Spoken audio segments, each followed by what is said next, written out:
So mayroon tayong gagawin ngayon na Bluetooth speaker na ang problem niya ay yung mic ayaw gumana. Then yung Bluetooth daw. So ayaw siyang mag-command. So hindi nga talaga nila magagamit yung Bluetooth dahil naka-line lang siya. No? Then yung mga controls daw na to ay hindi gumagana. So malamang magpapalit muna tayo ng mga controls na yan. Maliban dito sa master volume kasi daw ito ay napalitan na. So yun ang gagawin natin. Itong mode selector sa input, at sana dito lang yung sira niya, at ganoon din dito sa mic, sana ay itong controls lang din yung ating makitang papalitan. Okay, tayo ay magpalit.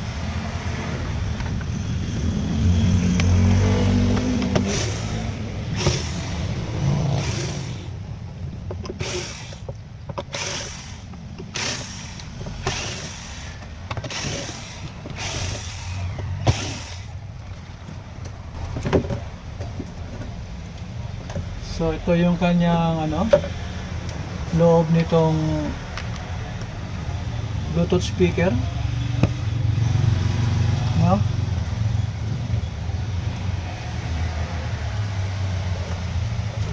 Okay. So nakahiwalay naman yung yung kanyang board sa mga switches. So hindi naman siya complicated tanggalin.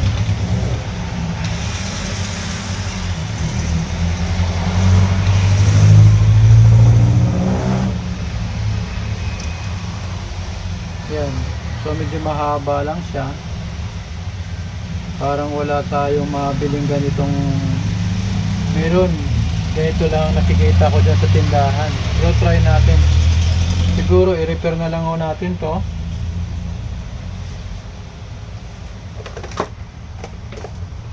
So try natin yung i-check muna, no?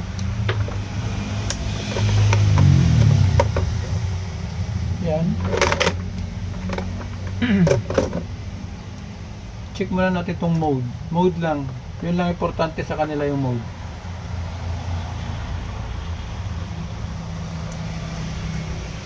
So halos hindi na siya pumapalo. Kaunting-kaunti na lang So gagawin natin ay linisin na lang natin muna yan.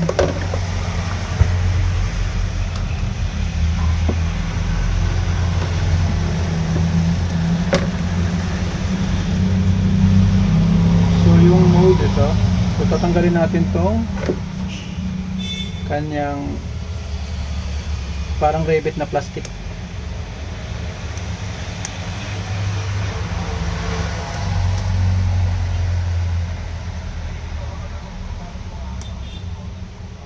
Yan.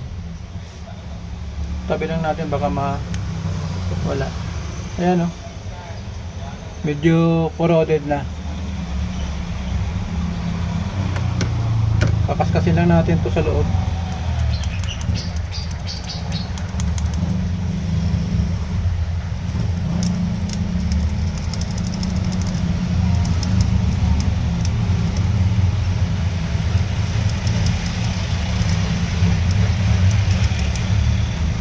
Yan, malinis na siya. So itong kanyang pinaka-button ay ating lilinisin din. Yan, kakaskasin din natin to para matanggal lang yung dumi. Pag tumatagal kasi nagkakaroon ng corroded or corrosion.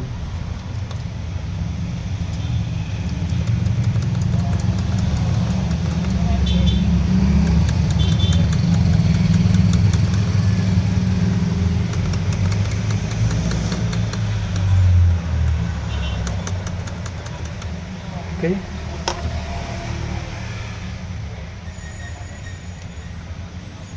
At ibabalik ho natin dyan.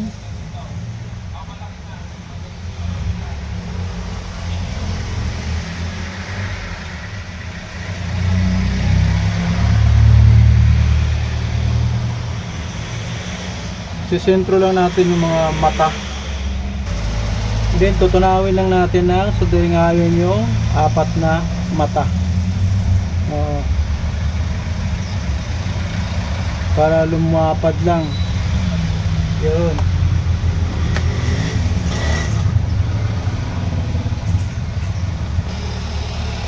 Tapos suportahan natin ng pandikit. Bawat kanto na lang po. Okay. Ay.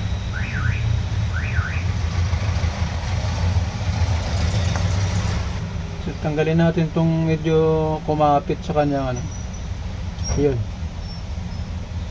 So, patuyuin na lang natin yan bago natin pindutin. So habang nagpapatuyo tayo, kailangan pwede na nating ikabit.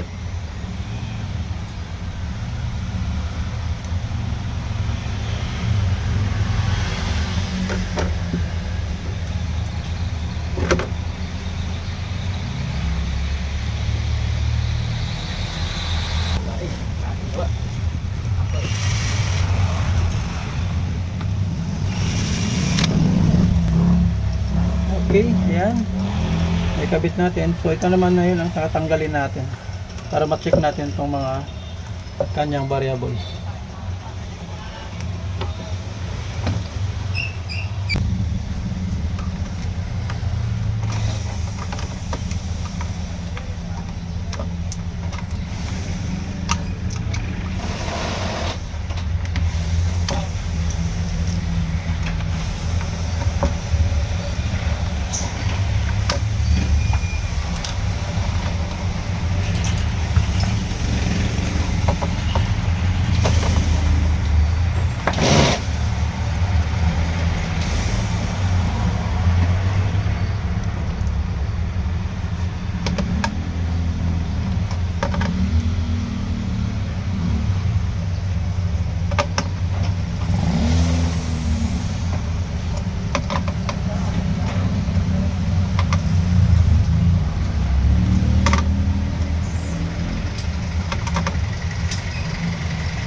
So check nga muna natin ito bago natin palitan.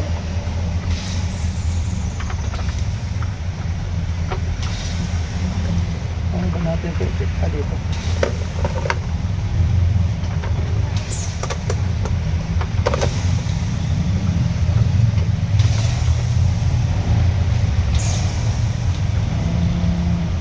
Itong mic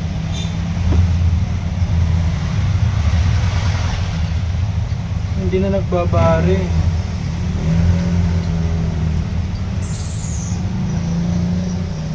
Wala na rin. So papalitan natin lahat ito. Palitan lahat natin yung kanyang controls maliban dun sa master volume nya kasi napalitan na daw yun eh. Tanggalin muna natin tong dikit. Okay.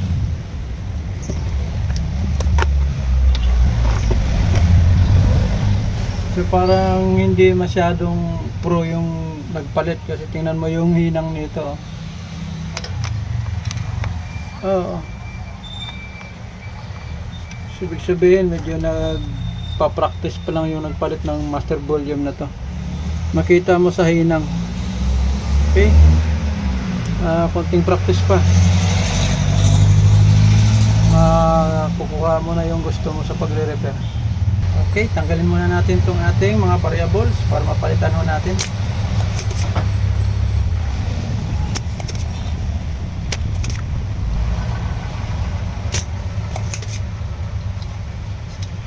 Pag ganito na medyo ganitong klaseng layout, matagusan, gumamit tayo ng mataas na soldering iron para malusaw ng maigi yung ating tingga.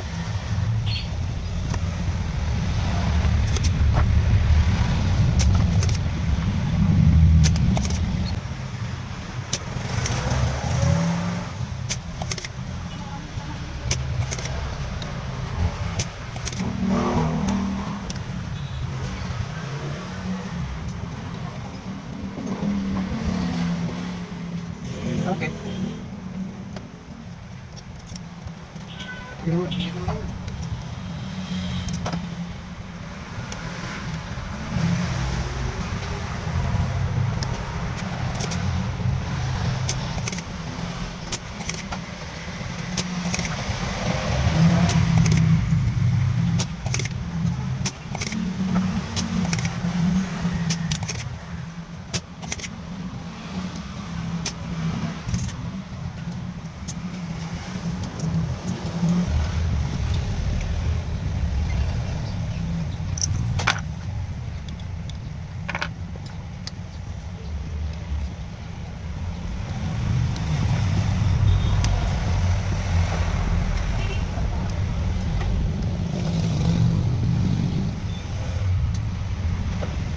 Tapos ihinang natin to at medyo ituwid natin yung ating variable. Isa-isa po yan.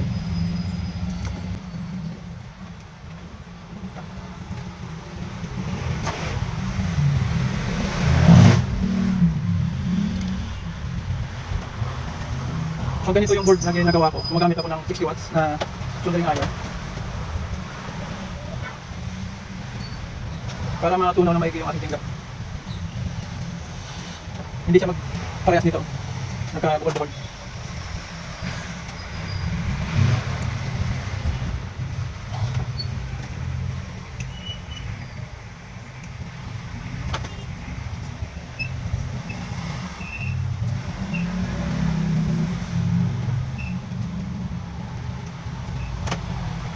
Okay, yan.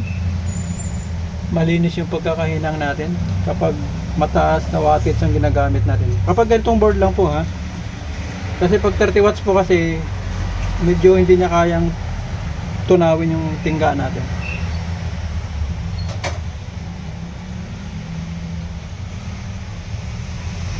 Okay. So balik na natin sa kanyang butas. At para matesting na natin.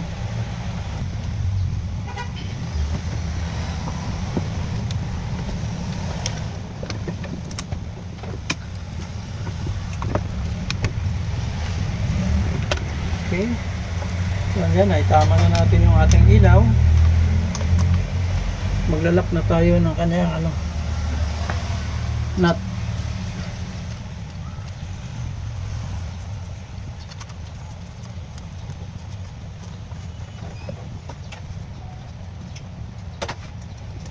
So dalawa lang muna natin lagyan kasi titesting pa natin.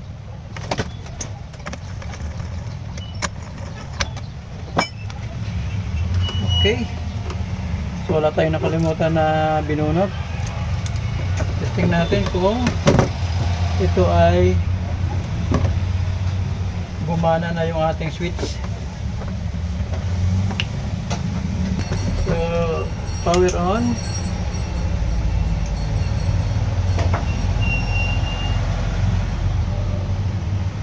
Then try natin tong mode kung maglilipat na yung kanyang command or maglilipat na yung kanyang input. Yan nag-bluetooth na siya. So ibig sabihin good na siya. So try natin tong mic kung nag-function.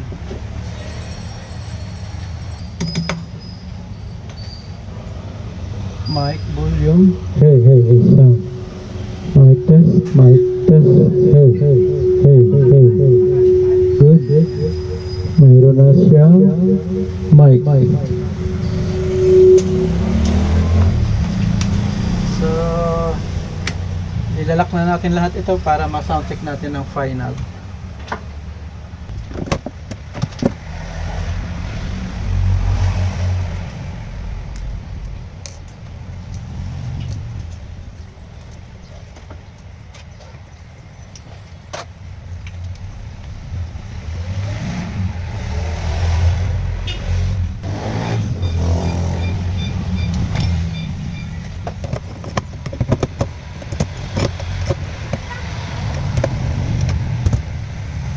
Then, i-reset natin yung mga controls para sa ating mga knobs. So, yung red nandito sa bass.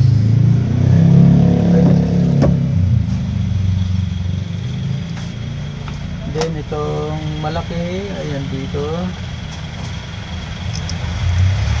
So, ito pare-parehas na.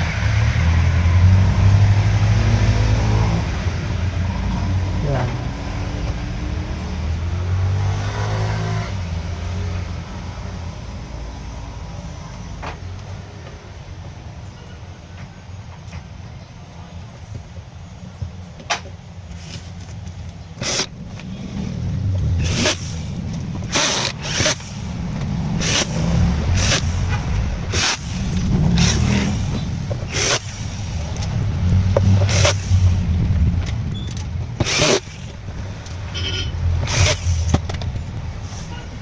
Final testing mga bossing.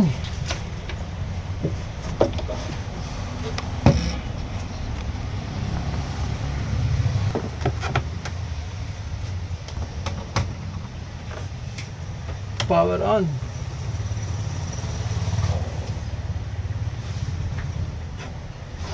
Then mode.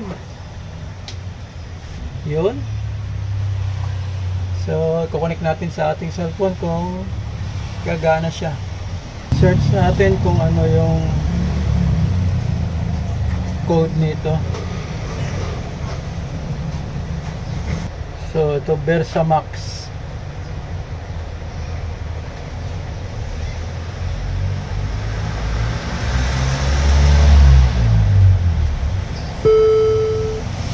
Okay. Yes. So, maghanap tayo ng ibang tugtog.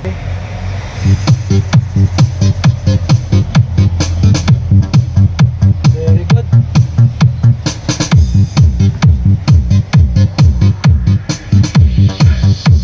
Good. Try natin yung mic ulit.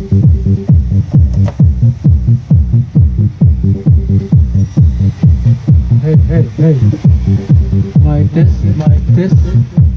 Hey, mic test. Hey, hey, sound,